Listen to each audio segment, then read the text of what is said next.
¿ya? Entonces vamos a hablar de las amenorreas a nivel de origen hipotálamo hipoficiaria, ovárica, amenorrea o oligoamenorrea en el contexto de hiperandrogenismo, y las que son de causa anatómica o genética por anormalidades a nivel uterino del tracto de salida, o el síndrome de insensibilidad a andrógenos, que va a ser una sola diapositiva básicamente por cultura general, ¿ya?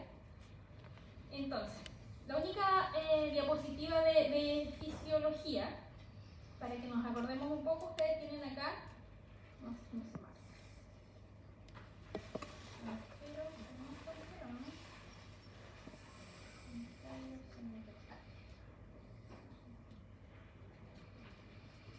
Ya, tenemos acá entonces el eje, el hipotálamo, ¿cierto? La hipófisis con la adenohipófisis y la neurohipófisis se ubican, ¿cierto? Y útero y ovario, ¿cierto? Ya, entonces, normalmente en la infancia, desde el nacimiento en adelante, existe secreción de gonadotrofinas, que son la FSH y la LH, ¿ya? Siempre existe una secreción que es una secreción basal y que es lineal, que no es en pulsos, ¿ya?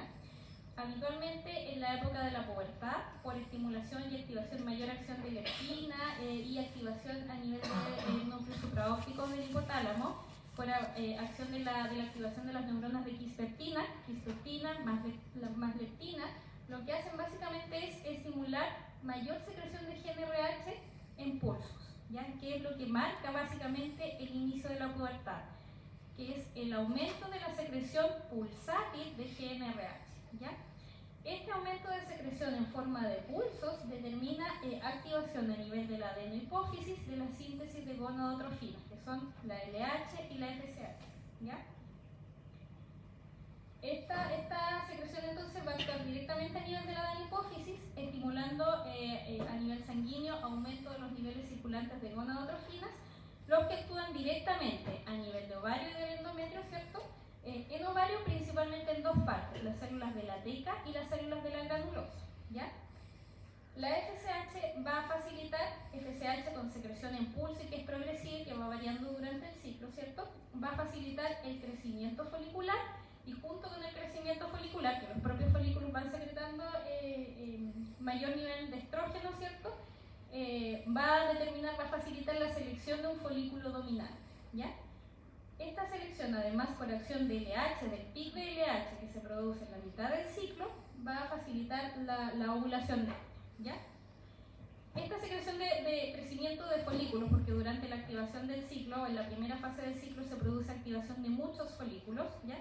Todos estos folículos a su vez van produciendo más estrógenos, y el aumento de los estrógenos genera mayor crecimiento del folículo más grande habitualmente, que es el folículo dominante, ¿ya?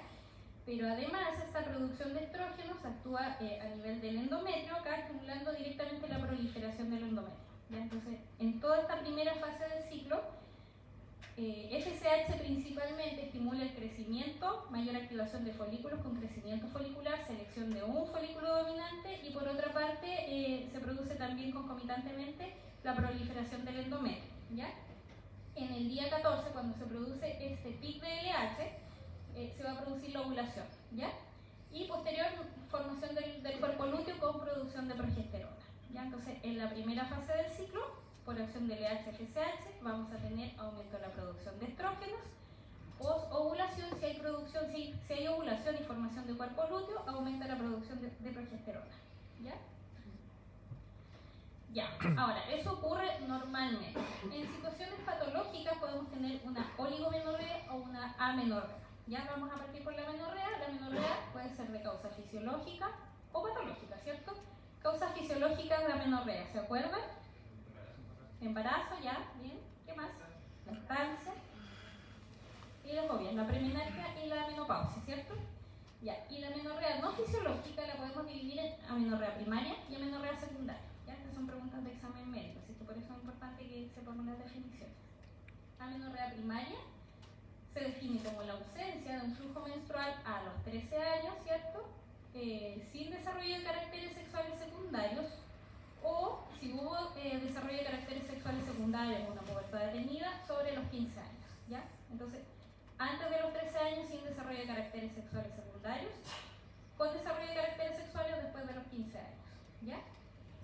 Y la amenorrea secundaria, ausencia previo, o en adolescentes, que sabemos que los ciclos pueden ser más irregulares, más de 6 meses, ¿ya? Pacientes adultas más de 3 meses, adolescentes más de 6 meses.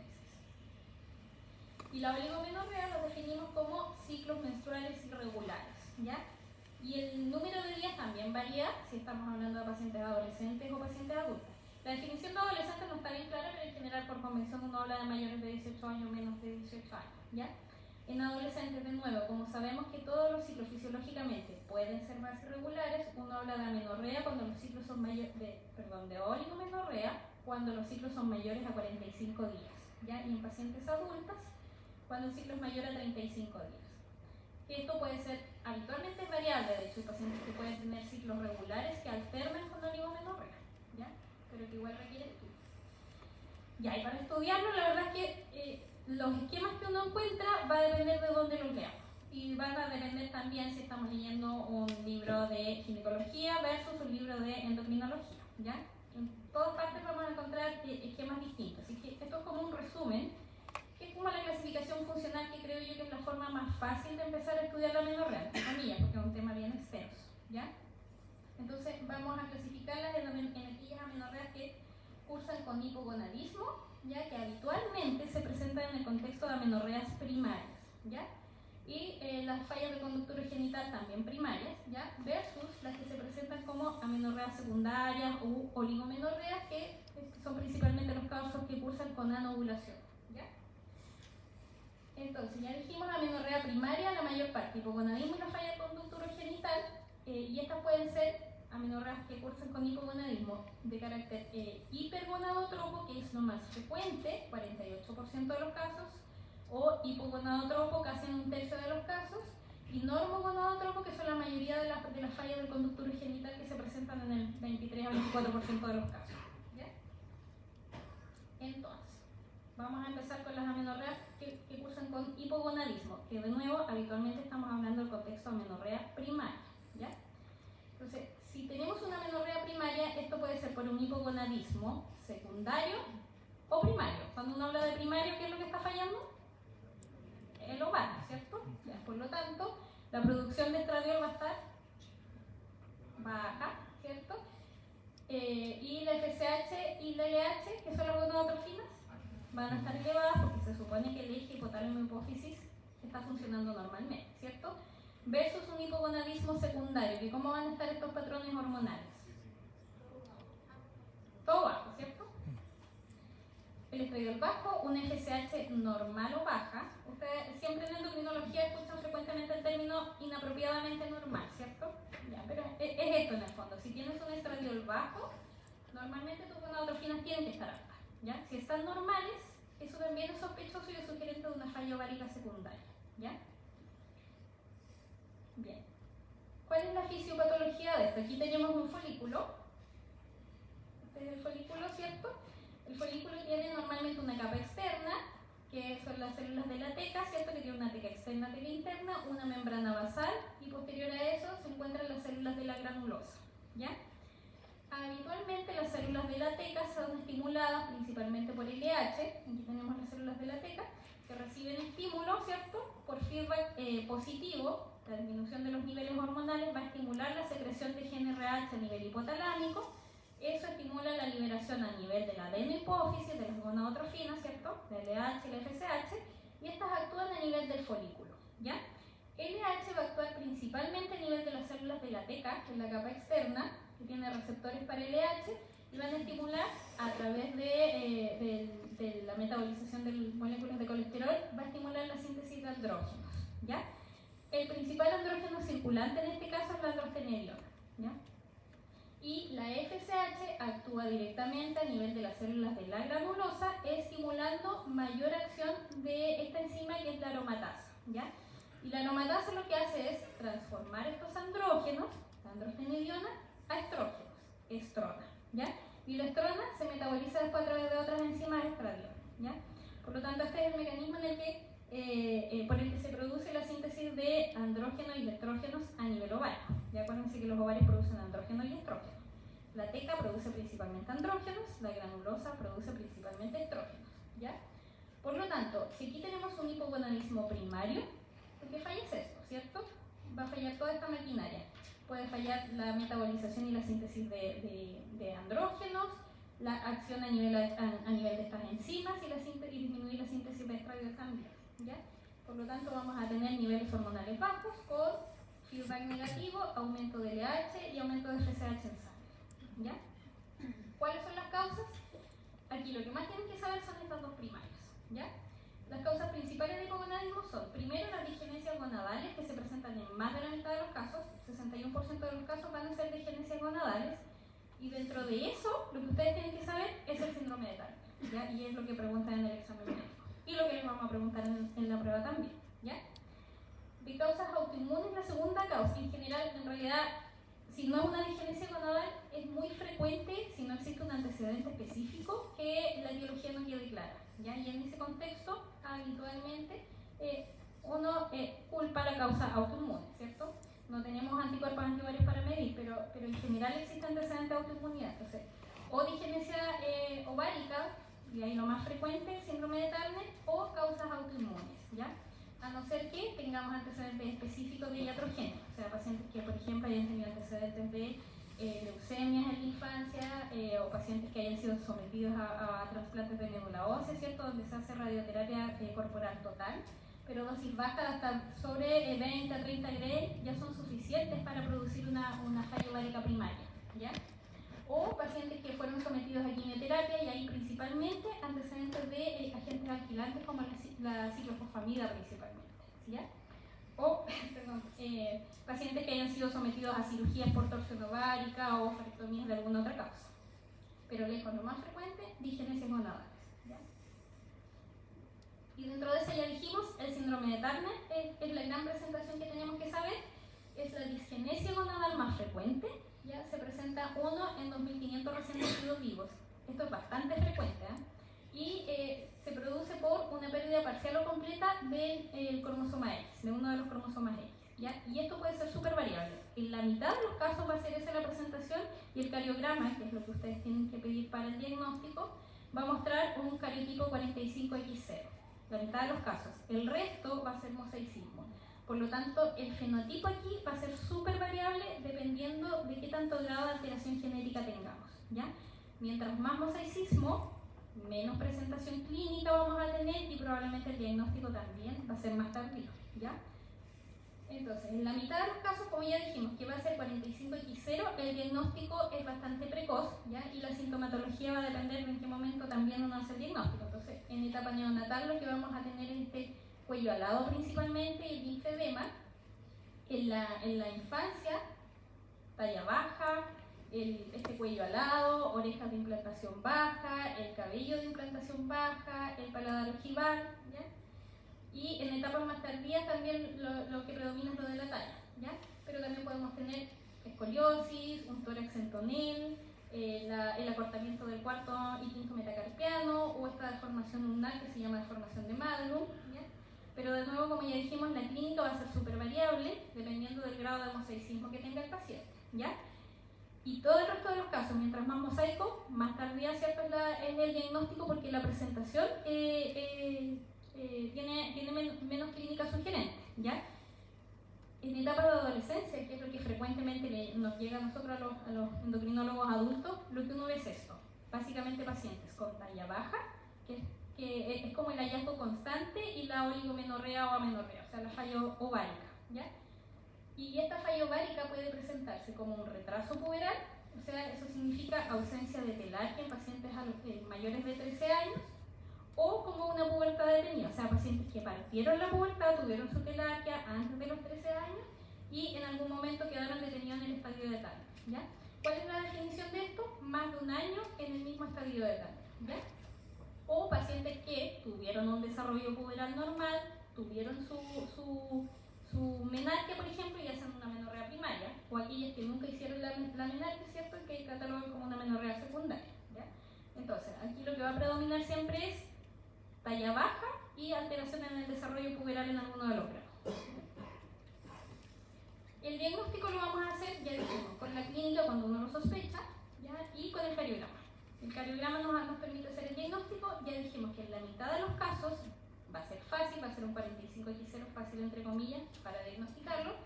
20-30% de los casos van a ser mosaicos, o pueden haber también estar los dos cromosomas X, pero con alteraciones estructurales en alguno de los cromosomas. Nos pueden informar un isocromosoma o un cromosoma en anillo, ¿ya? Y probablemente esto también se va a presentar clínicamente igual que igual que un mosaicismo, o sea, habitualmente talla baja y alteraciones menstruales posteriores, ¿ya? Ahora, ¿por qué es importante además diagnosticar a estos pacientes? Además de la parte puberal, ¿cierto? Y del inicio del tratamiento hormonal, que van a requerir o de inducción o de sustitución hormonal, es porque esta digenesia además se asocia a otras complicaciones que son importantes y que teníamos que saberlas para el seguimiento de estos pacientes después, ¿ya? Lo más frecuente, 80-90% de estos pacientes van a ser malformaciones auditivas, ¿ya? Y en ese contexto, otitis crónica en el 90% de los casos, ¿ya? Otitis crónicas a repetición, o pacientes que tienen antecedentes de haber necesitado alguna cirugía, uso de colleras, por ejemplo, o con pérdida de audición finalmente, ¿ya? Que también nos tiene que hacer sospechar el diagnóstico. Además, malformaciones cardíacas, dentro de eso principalmente la aorta bicúspide y la coartación aórtica. Malformaciones renales, el 50% de los pacientes pueden tener riñón en herradura, y mayores alteraciones metabólicas como hipertensión, dislipidemia, diabetes, y también hay mayor frecuencia de enfermedades autoinmunes como hipotiroidismo o enfermedad celíaca. Entonces es importante porque cuando estamos sospechando una digenesia gonadal o un síndrome de Turner y nos toca seguirla después en el policlínico, sabemos que lo vamos a tener que derivar al otorrino, ¿cierto? Que le deberíamos pedir una ecografía abdominal o una ecografía renal para descartar malformaciones renales, que deberíamos pedirle un ecocardiograma cada 3 años a estos pacientes en el seguimiento, y por lo menos una vez al año el screening metabólico, ¿ya? Entonces es importante para las complicaciones posteriores. Ya. Segunda causa de amenorrea que curse con hipogonadismo, el hipogonadismo hipogonadotropo, ¿ya? Y aquí lo que nos está fallando, ya sabemos, es o el hipotálamo o la hipófisis, ¿cierto? Y las causas van a depender del área que está afectada. Entonces, dentro de las causas hipotalámicas, aquí lo más frecuente y lo que tenemos que saber son las dos primeras, perdón. La causa funcional, ¿ya? Que es la amenorrea hipotalámica funcional que vamos a hablar en la diapositiva siguiente, y las causas genéticas. Dentro de las causas genéticas, en realidad, una que tienen que saber, ¿ya? Hipogonadismo, hipogonadotrópico, porque lo vamos a ver enseguida, ¿ya? Pero también pueden haber causas infiltrativas como hemocromatosis, infecciones, antecedentes de traumatismos también, por lo mismo, antecedentes de iatrogenia en el contexto de cirugías previas, neoplasias que hayan requerido radioterapia, ¿ya? Como lo mismo que comentamos, pacientes que en la infancia tuvieron alguna leucemia, se hizo un trasplante de médula ósea y se requirieron radioterapia corporal total, también pueden tener un hipogonadismo hipogonadotropo en ese contexto, ¿ya?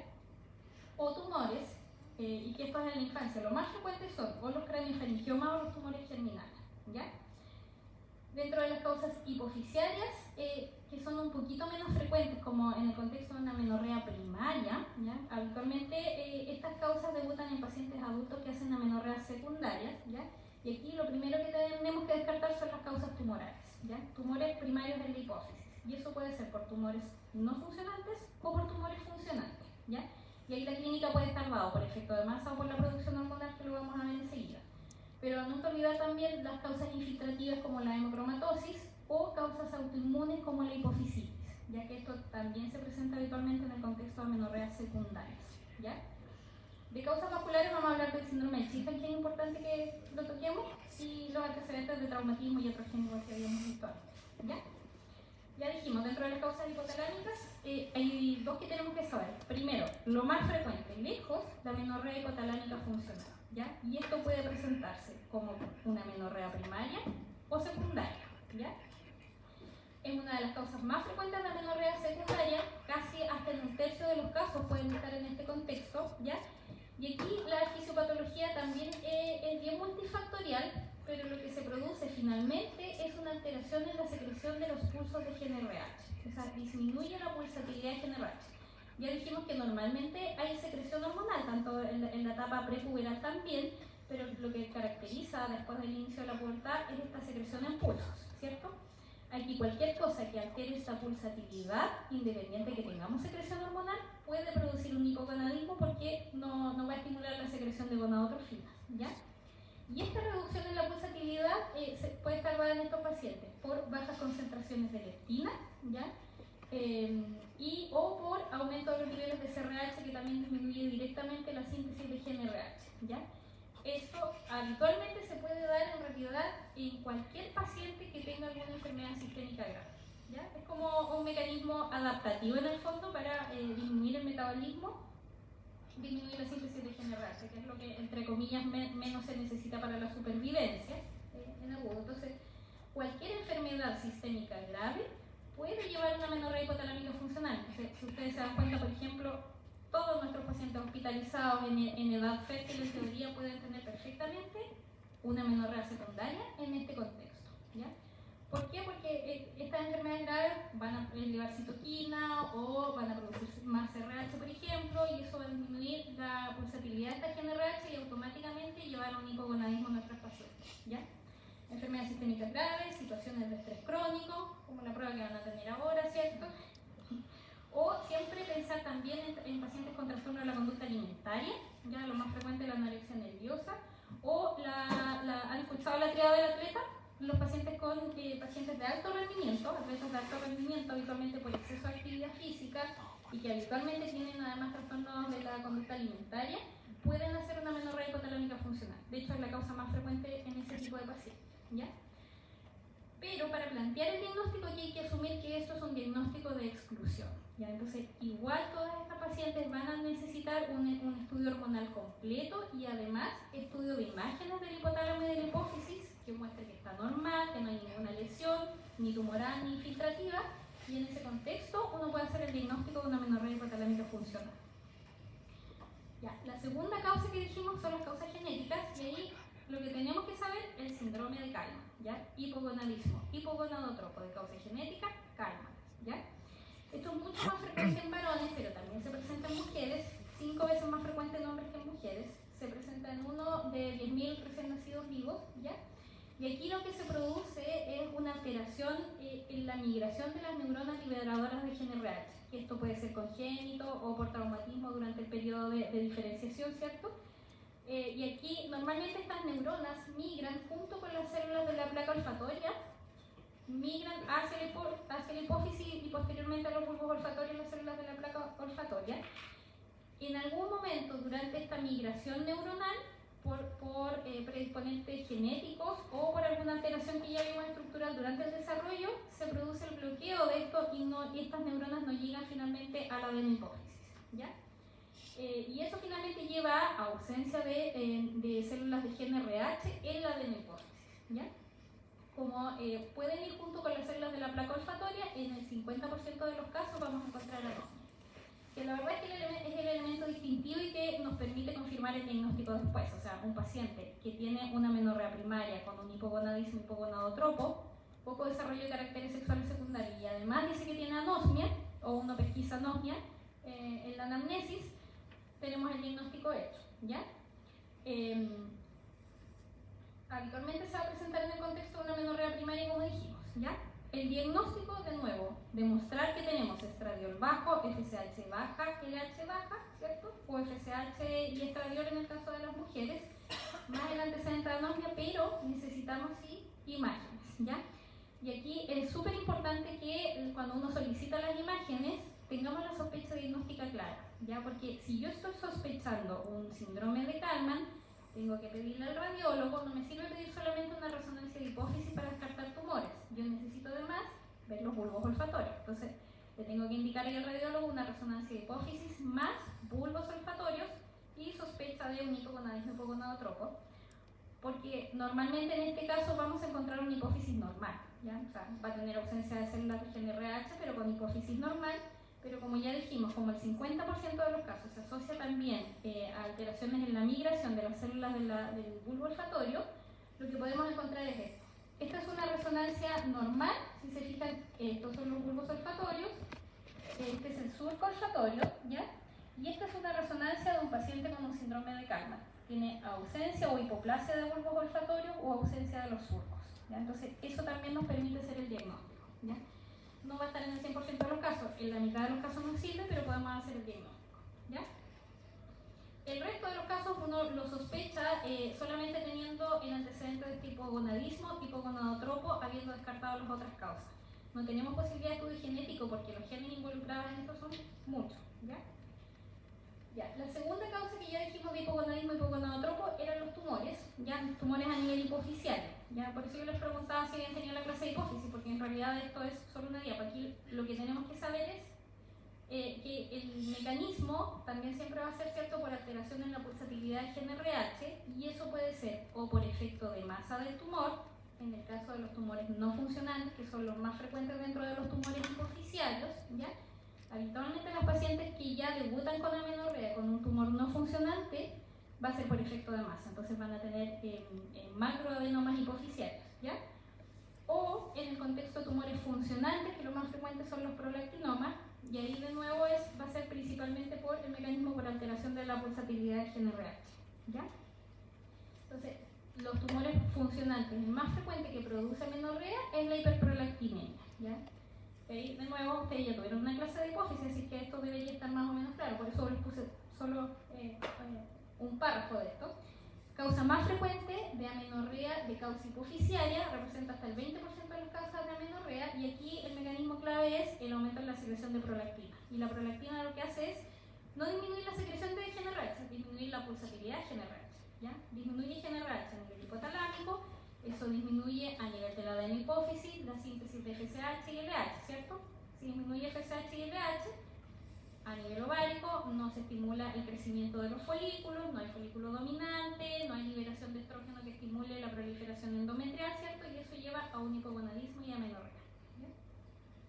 Y el síndrome de Chihan, que esto es súper importante, que siempre tenemos que tener claro, porque aquí la sospecha diagnóstica es clave, ¿ya? No hay mucha clínica, entonces tenemos que tener claro el antecedente, ¿ya? Esto ocurre en pacientes en el posparto, ¿ya? Durante el embarazo, habitualmente la hipófisis crece 20 a 30%, hasta 40% de su tamaño basal, a expensas de ¿qué cosa? ¿Qué células crecerán? Las que producen ¿qué? ¿Qué se requiere en el embarazo? ¿Qué cosa? Se requiere de todo en realidad, todo crece, ¿ah? Pero lo que más prolifera son las células de la GnRH, ¿cierto? Porque necesitamos alta producción de estradiol y progesterona para el cuerpo lúteo, ¿ya? Células de GnRH y los lactotropos, ¿ya? Entonces se produce una hiperplasia hipofisiaria que es fisiológica, que es importante, y por lo tanto esto también es altamente dependiente de la presión de perfusión, ¿ya? Entonces aquí es súper importante y tenemos que sospechar siempre en pacientes que tienen antecedentes de haber tenido alguna complicación periparto importante. Un sangrado importante, una inercia uterina, que por ejemplo hicieron episodios de hipotensión importante y mantenida durante el parto, o que requirieron transfusiones, y que posterior a eso van a evolucionar con agalactia, o sea, no van a tener lactancia, y amenorrea secundaria posterior, ¿ya? ¿Cuál es la implicancia de esto? Además de que obviamente, porque es aquí lo que se produce es una isquemia y una necrosis, o sea, se les muere la hipófisis. Entonces, además de que no vamos a tener lactancia y que la paciente va a estar en un hipogonadismo y probablemente va a necesitar sustitución hormonal desde ese punto de vista, se muere el resto de las células de la adenohipófisis, o se pueden morir, y por lo tanto la paciente va a tener un hipopituitarismo asociado, ¿ya? Entonces, toda paciente que tenga antecedentes de esta complicación periparto importante, que sangró, que requirió transfusiones, que hizo potencia importante, sospecharlo siempre y descartar un hipopituitarismo, ¿ya? Porque ahí tenemos que descartar que no tenga un hipotiroidismo central o un hipocortisolismo central que requiera tratamiento, ¿ya? Y que sea potencialmente letal. Por lo tanto, amenorrea hipotálica hipofisiaria, ¿cuándo vamos a sospechar? La causa más frecuente ya dijimos que es la amenorrea hipotalámica funcional, entonces en cualquier enfermedad concomitante grave, cualquier enfermedad sistémica, inflamatoria, infiltrativa, sospechar que la paciente pueda estar haciendo una amenorrea hipotalámica funcional.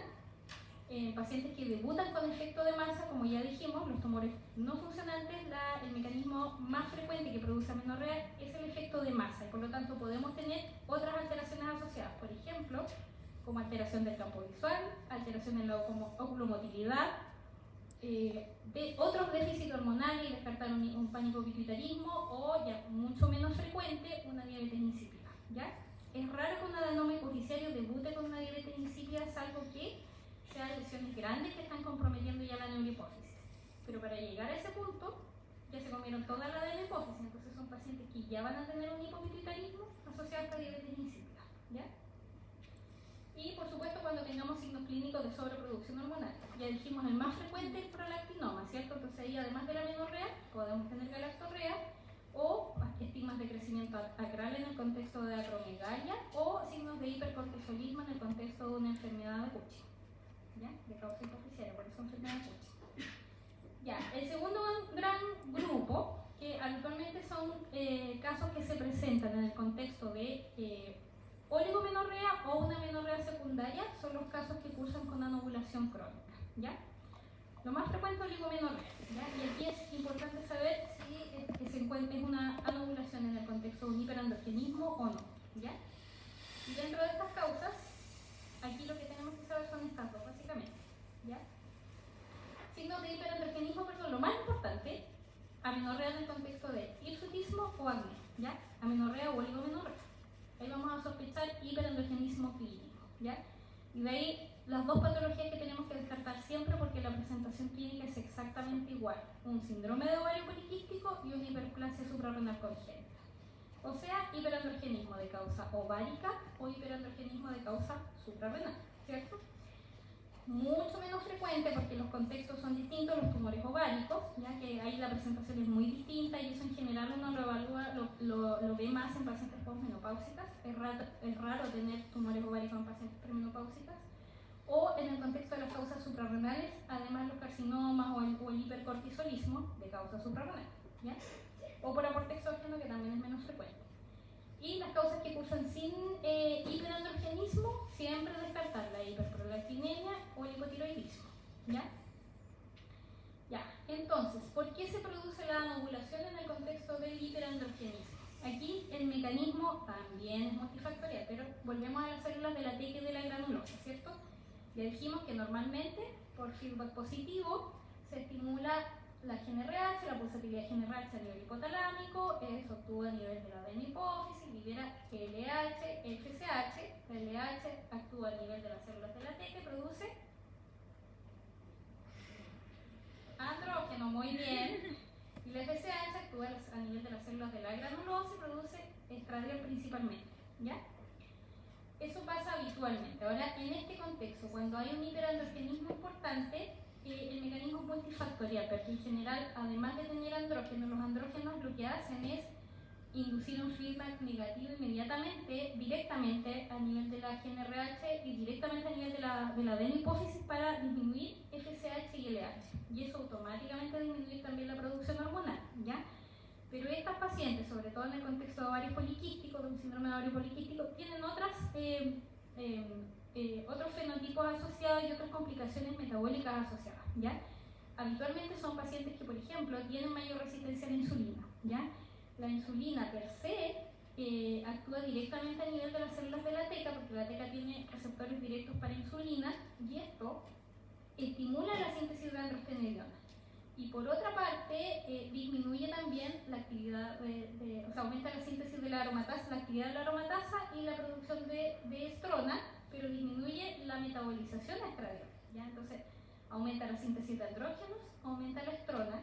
La estrona produce un feedback negativo directo a nivel de la secreción de las gonadotrofinas, ¿ya? O sea, aumenta los andrógenos, aumenta la producción de estrona, que también inhibe gonadotrofinas. Y por otro lado, el tejido adiposo, habitualmente ya dijimos, pacientes con resistencia a la insulina, con hipertrigliceridemia, con mayor sobrepeso o obesidad, el tejido adiposo per se produce mayor actividad aromatasa, ¿ya? Que actúa directo en la transformación de androstenediona a estrona, y además disminuye directamente a nivel ovárico la conversión a estradiol, ¿ya? Entonces, los mecanismos aquí habitualmente son multifactoriales, ¿ya? Y por lo tanto, esta anovulación en general se va a presentar, ya dijimos, con síntomas de hiperandrogenismo. Síntomas de hiperandrogenismo clásico, el hirsutismo, el acné, ¿ya? ¿Cómo definimos hirsutismo? Exceso de vello corporal terminal en las zonas que son dependientes de andrógenos, que hay que diferenciarlo siempre de la hipertricosis, ya que esto es una conducta súper frecuente. 10% de las pacientes en edad reproductiva en algún momento van a consultar por hirsutismo, ¿ya? Pero de nuevo ahí hay que diferenciarlo de la hipertricosis. La hipertricosis es aumento del vello corporal, eso es de causa genética, versus hirsutismo, que es solamente el aumento en las zonas que son dependientes de andrógenos, ¿ya? Entonces, ¿esto cómo lo evaluamos clínicamente? Con el score de Ferriman, ¿ya? Es un mecanismo que es bien operador dependiente, porque si ustedes se fijan es esta fotito que ustedes ponen al lado de la paciente, en el fondo, y el examen físico ustedes mismos le van dando puntaje, ¿ya? ¿Cuánto aumento de vello corporal tiene en estas zonas, que básicamente son las zonas donde los hombres tienen más pelitos, ¿cierto? En el mentón, la barbilla, en el tórax, en la porción inferior del abdomen, en la espalda, en los brazos, en algunas partes de los brazos, ¿ya? Y uno va definiendo y le va dando puntaje de acuerdo a esta escala, ¿ya? La definición de hirsutismo, de acuerdo al score de Ferriman, también es muy dependiente de la población estudiada, ¿ya? Para Chile, la definición de hirsutismo, o se considera hirsutismo en pacientes que tienen un score de Ferriman mayor a 6 a 8 puntos. 8 puntos por convención, ¿ya? Y aquí la causa más frecuente, si este hirsutismo además se encuentra asociado a oligomenorrea o amenorrea, es el ovario poliquístico o la hiperplasia suprarrenal congénita, ¿ya? Pacientes que tienen un hirsutismo sin alteraciones menstruales, eventualmente pueden estar en el contexto de un hirsutismo idiopático, ¿ya? Que es la otra causa más frecuente. Entonces, este es el hirsutismo. Si ustedes se dan cuenta, esta es una paciente, una mujer, ¿cierto? Que tiene aumento de vello corporal en todas estas zonas que son dependientes de andrógenos, ¿cierto? En la barbilla, ahí en el cuello, en la porción inferior del abdomen, y que si se dan cuenta también tiene sobrepeso asociado, tiene acné importante, es probable que tenga resistencia a la insulina. Entonces en este contexto uno va a sospechar una anovulación crónica, ¿ya? Entonces si uno pregunta el antecedente, lo más probable es que esta paciente tenga historia crónica de oligomenorrea o que eventualmente esté en amenorrea, ¿ya? El gran diagnóstico diferencial de causa ovárica, el síndrome de ovario poliquístico, ya que es la causa más frecuente de hirsutismo asociado a alteraciones menstruales, ¿ya? Súper frecuente, hasta 7 a 10% de los adolescentes, ¿ya? Se manifiesta con, aquí lo característico es que los síntomas parten desde el inicio de la pubertad, ¿ya? Si ustedes tienen una paciente que normalmente tuvo su menarquia normal, ¿cierto? Que tenía ciclos regulares y que en algún momento en edad adulta comenzó con irregularidades menstruales, siempre pensar en una causa secundaria, ¿ya? El síndrome de ovario poliquístico habitualmente son pacientes que desde el inicio parten con irregularidades menstruales, ¿ya? De hecho, la sintomatología es mucho más importante y más notoria en la etapa de la periadolescencia, ¿ya? Y se va a manifestar entonces con estas irregularidades menstruales, oligomenorrea, ya dijimos si es adolescente, ciclos más allá de 45 días, ¿cierto? O si es una paciente adulta más de 35 días, asociado a hiperandrogenismo clínico. ¿Cuál hiperandrogenismo? Hirsutismo o acné, ¿ya? Es raro una alopecia androgénica, esto ya son más síntomas de virilización, que es menos frecuente, pero puede ser en casos más severos, ¿ya? Y que además tenga un hiperandrogenismo de laboratorio, ¿ya? Y esto uno lo define como el índice de andrógenos libres, ¿ya? Entonces, para hacer el diagnóstico, tenemos criterios clínicos de laboratorio. Lo que se ocupa todavía son los criterios clínicos de Rotterdam, ¿ya? De aquí se necesitan 2 de 3. La historia de oligoanovulación, ¿cierto? Con oligomenorrea o amenorrea, más la sintomatología clínica y las alteraciones del laboratorio. Y ahí lo que tenemos que pedir siempre es testosterona total más SHBG. ¿Saben qué es la SHBG? La proteína que transporta los esteroides sexuales, ¿ya? Entonces, la testosterona total más la proteína que la transporta para calcular el índice de andrógenos libres, ¿ya? La fórmula da lo mismo, pero uno asume que hay un índice de andrógenos libres elevado cuando ese valor es mayor a 4.5, ¿ya? Entonces, con un índice de andrógenos libres mayor a 4.5, uno asume que hay un hiperandrogenismo de laboratorio, ¿ya? Y los criterios o criterios ecográficos, ¿ya? De estos 3, la verdad es que el que menos peso tiene habitualmente es el criterio ecográfico, ya que uno define ovarios poliquísticos a la presencia de más de 12 folículos, de 2 a 9 milímetros, ¿cierto? O un volumen ovario mayor a 10 milímetros. Pero esto es muy operador dependiente, depende también del ecógrafo utilizado, y hay que tener en cuenta que las pacientes adolescentes fisiológicamente también tienen ovarios que son polifoliculares. Entonces es súper frecuente que uno le pida una ecografía y el ecografista informe morfología de ovario poliquístico, ¿ya? O sea, habitualmente uno se basa en estos dos parámetros, clínico y de laboratorio, ¿ya? Pero si se fijan, igual esto es bien inespecífico, porque en el fondo estamos hablando de una paciente que tenga alteraciones menstruales y que tenga un índice de andrógenos libres alto. Y ya dijimos, por ejemplo, que solamente por tener una resistencia a la insulina importante, puede tener esto mismo, ¿cierto? Pacientes con sobrepeso, con irregularidad menstrual en ese contexto. Entonces, siempre hay que asumir que esto es un diagnóstico de descarte, ¿ya? Y tenemos que descartar las otras causas, ¿cierto? Que no cursen con hiperandrogenismo, el hipotiroidismo, la hiperprolactinemia y el gran diagnóstico diferencial del ovario poliquístico, que es la hiperplasia suprarrenal congénita, ¿ya? Entonces, para sospecha de un síndrome ovario poliquístico, siempre vamos a pedir la testosterona, la SHBG para evaluar el índice de andrógenos libres, la TSH, la T4, la prolactina para descartar y la 17-hidroxiprogesterona que la vamos a hablar ahora, ¿ya?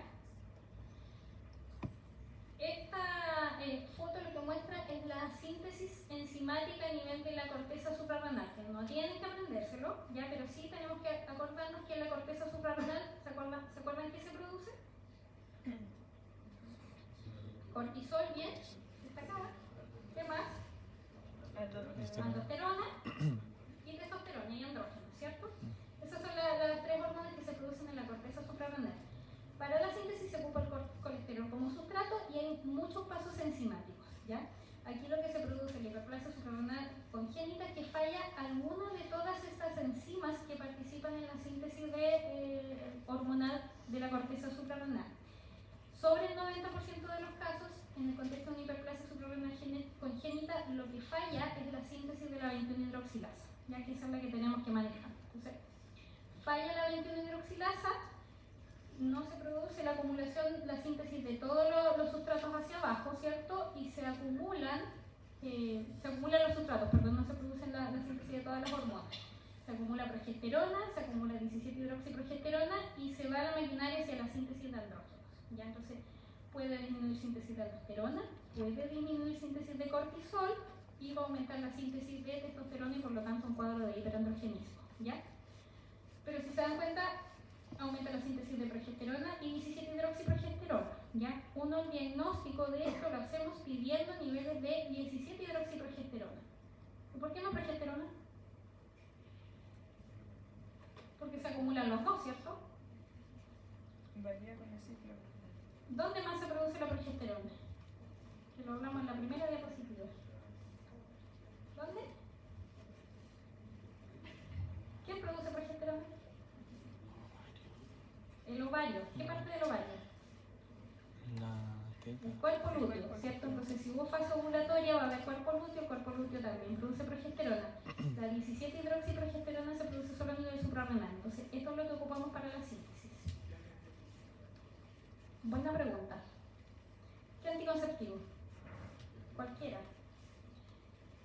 Ya. Vamos a tocar ese tema enseguida, doctor, porque eso es súper importante. Y eso lo iba a hablar ahora, de hecho, para el diagnóstico de esto. Entonces pedimos 17-hidroxiprogesterona, ¿ya? Pero efectivamente también esto se puede mezclar, más que con el anticonceptivo, con la progesterona de fase lútea, entonces también podría salir falsamente elevada. Entonces, ¿qué tenemos que hacer para sacarnos el fantasma del efecto ovárico acá? Pedir todos los exámenes en qué fase. Antes de la ovulación, ¿cierto? ¿Cómo se llama esa fase? ¿Fase?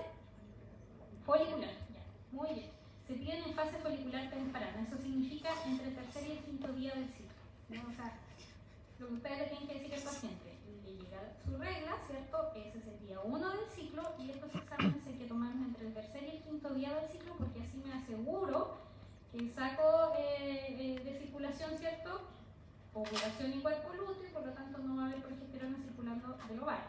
Y además, en fase lútea puede aumentar también la síntesis de andrógeno de origen ovárico, por lo tanto puedo tener un falso hiperandrogenismo. Entonces, entre comillas, porque va a ser fisiológico. Entonces, por eso estos exámenes siempre tienen que pedirse en fase folicular temprana, tanto para hacer el diagnóstico de un síndrome de ovario poliquístico como para hacer el diagnóstico de una hiperplasia suprarrenal congénita.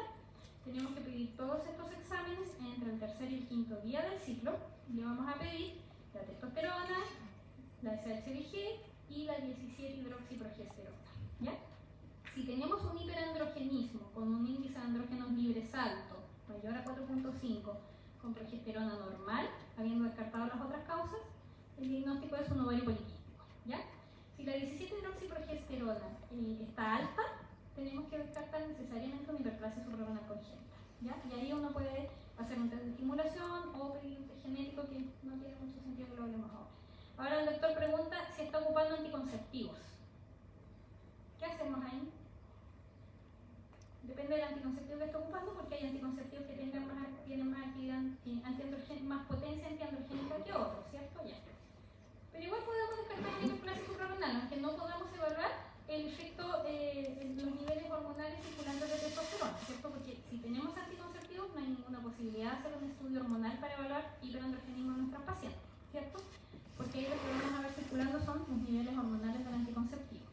Pero igual podemos pedir la 17-hidroxiprogesterona, porque eso es de origen suprarrenal, ¿cierto? ¿Y cuándo lo pedimos si está con anticonceptivo? ¿En qué fase está una paciente que está con anticonceptivo? ¿En fase folicular o en fase lútea? ¿Ovuló o no ovuló? Entonces, en fase folicular, ¿cierto? Entonces, en realidad, si está con anticonceptivo y uno quiere descartar una hiperplasia suprarrenal congénita, lo podemos pedir en cualquier momento, porque esa paciente está en fase folicular permanente, ¿ya?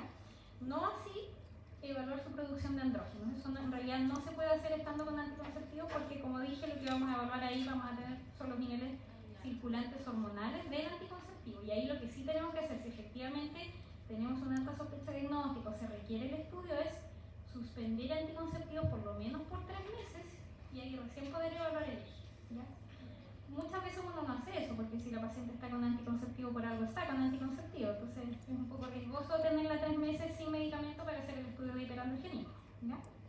Y ahí sí lo que podemos hacer es dejar un anticonceptivo que tenga más actividad antiandrogénica si efectivamente sospechamos un ovario poliquístico, ¿ya?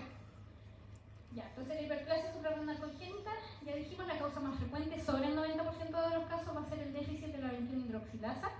Y la presentación clínica va a depender del grado de falta de actividad enzimática que tengamos, ¿ya? Porque puede haber una disminución de la actividad enzimática parcial o total, ¿ya? Mientras más severa, mientras más grave, obviamente más severa va a ser la presentación. Entonces, en los casos en los que tenemos menos del 5%, entre 2 a 3%, solamente 2 a 3% de actividad enzimática, los pacientes pueden debutar como una hiperplasia suprarrenal clásica, y aquí tenemos 2 fenotipos, ya que esto lo ven siempre en pediatría: la hiperplasia suprarrenal crónica perdedora de sal o la virilizante simple, ¿ya? Porque esto es un diagnóstico neonatal, ¿no? Siempre hay que sospecharlo porque está asociado a mortalidad. Versus aquellas pacientes que son las que nos llegan a nosotros, que tienen ya mayor actividad enzimática, más del 5% de actividad enzimática suficiente para sobrevivir, y que se van a presentar como una hiperplasia no clásica. Y estas pacientes habitualmente el síntoma principal es el hiperandrogenismo, ¿ya? Entonces van a debutar a partir de la pubertad de nuevo con hiperandrogenismo, con irregularidades menstruales, y son las que nos van a llegar a nosotros. Entonces es la presentación clínica más frecuente habitualmente. Hasta el 15% de los pacientes que consultan por hirsutismo pueden tener una hiperplasia suprarrenal congénita. Entonces, en realidad es un estudio que uno debería realizar de rutina, a pesar de que no siempre está disponible el estudio de los consultores, pero deberíamos hacerlo. Entonces, siempre sospechar en el contexto de oligomenorrea o amenorrea asociado a hiperandrogenismo, ¿ya? Sobre todo si este hiperandrogenismo ha partido desde la infancia o en la adolescencia, ¿ya? Y en ese contexto, confirmar el hiperandrogenismo de laboratorio, ¿cierto? Con testosterona y SHBG, además de la 17-hidroxiprogesterona en fase folicular temprana, ¿ya? Ya, y las causas menos frecuentes, la falla del conducto urogenital, que esto en general se presentan sin alteraciones hormonales, ¿cierto? O sea, con un desarrollo puberal normal, pero con una menorrea primaria, ¿ya? Y ahí tenemos las alteraciones en el conducto de Miller o en el tubérculo urogenital, ¿ya? Aquí está el esquema que uno siempre ve en histología al principio, y cuando lo ve y se lo olvida a los 2 meses, ¿cierto? Ahora solamente para que lo recordemos nomás. A partir de la 6ª, 7ª semana de gestación empieza esta diferenciación de los conductos mesonéfricos y el conducto paramesonéfrico, que va a permitir la diferenciación sexual, ¿ya? Y eso depende obviamente de la presencia de testosterona y de la presencia de hormona antimileriana, ¿ya? Entonces, de la presencia en el fondo de testículos, ¿ya?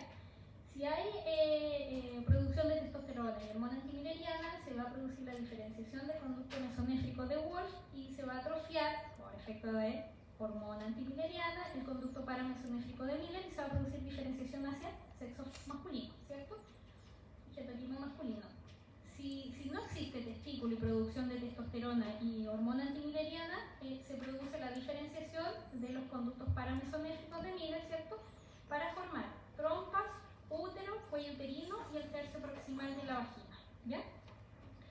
Esto es lo que se produce habitualmente. Ahora, cualquier alteración en esto, que pueden ser alteraciones genéticas o durante el desarrollo, puede producir una falta de desarrollo de todas estas estructuras millerianas o un desarrollo parcial, ¿ya?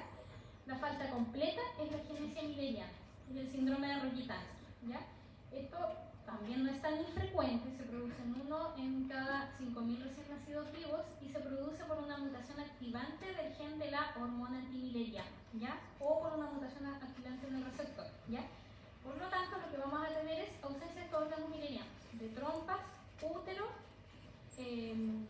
cuello uterino y el tercio proximal de la vagina. Entonces, se caracteriza por acortamiento, ausencia de vagina, ausencia de útero, o sea, son pacientes que van a tener desarrollo de caracteres sexuales secundarios normales y amenorrea, ¿ya? Con un cariotipo 46XX, ¿ya? O alteraciones parciales, que puede ser el útero unicorne, bicorne, bidelfo, ¿ya? O el útero septado, que son alteraciones parciales de la diferenciación milleriana, ¿ya? Causas secundarias, siempre acordarse, esto lo van a ver en ginecología, no han hecho gine todavía, ¿cierto? No, en gine.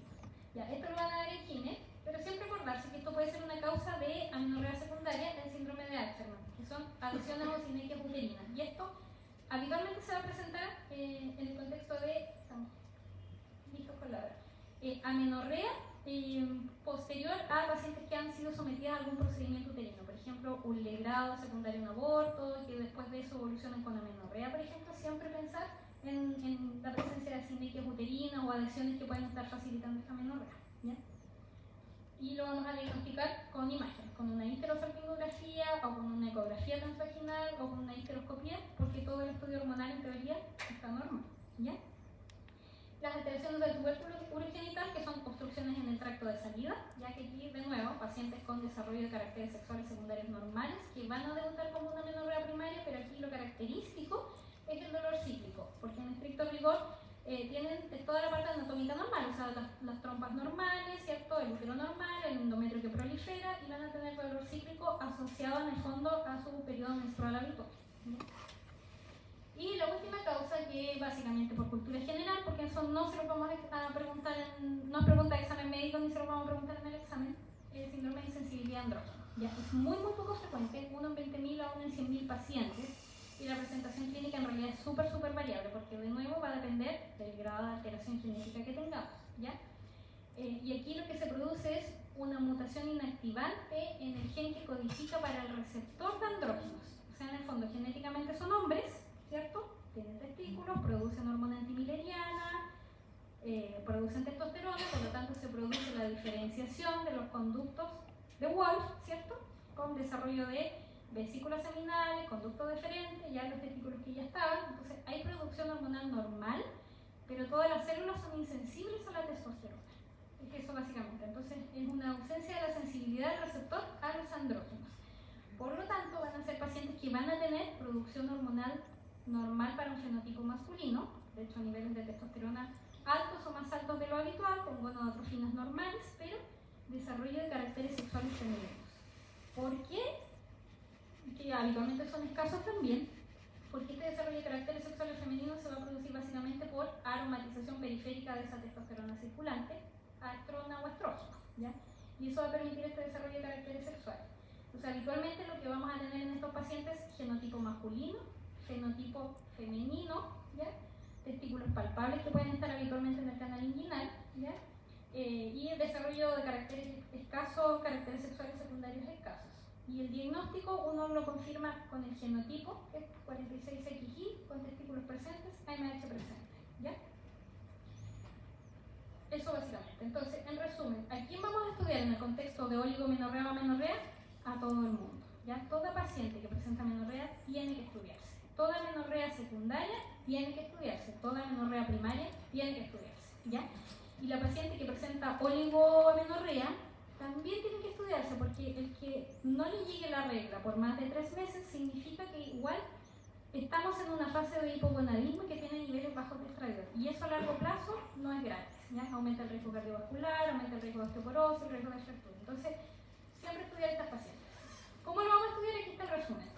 Le vamos a pedir FSH y estradiol, ¿cierto? Para saber si esto es hipogonadotrópo o hipergonadotrópo, la prolactina, la TSH, beta HCG en todos, porque todos los pacientes mienten y uno nunca sabe, ¿cierto? En todos, ya. Y el estudio lo vamos a orientar de acuerdo a las gonadotrofinas, ¿ya? Si tenemos FSH alta y estradiol bajo, el problema es el ovario, ¿cierto? Nos vamos a centrar en el ovario. Y ahí dijimos, lo más frecuente es la digenencia gonadales, el síndrome de Turner o causas autoinmunes, ¿ya? Si la FSH y el estradiol están bajos, sabemos que nuestro problema es a nivel central, ¿cierto? Hipotálamo hipófisis, le vamos a pedir una resonancia celular. Si estamos sospechando un Kalman, además, bulbos olfatorios, ¿cierto? Para descartar causas tumorales, el Kalman, las enfermedades crónicas, que va a ser un diagnóstico de descarte. Y si tenemos FSH y estradiol normales, siempre tenemos que descartar causas anatómicas, ¿cierto? Entonces ahí ver, pedir una ecografía o una resonancia para ver si tiene útero o no tiene útero, ¿cierto? Si no tiene útero, lo primero que vamos a hacer es pedir un cariograma para confirmar que esto sea un síndrome de Rokitansky, ¿cierto? Con un cariograma cariotipo 46XX versus un síndrome de sensibilidad a los andrógenos si fuese 46XY, y si tiene útero siempre hay que descartar si hay un hiperandrogenismo o no. ¿Ya? Si hay hiperandrogenismo vamos a descartar o el ovario poliquístico o la hiperplasia suprarrenal. Si no hay hiperandrogenismo, descartar siempre el hipotiroidismo y la hiperprolactinemia. ¿Ya? Bien. Nos vemos.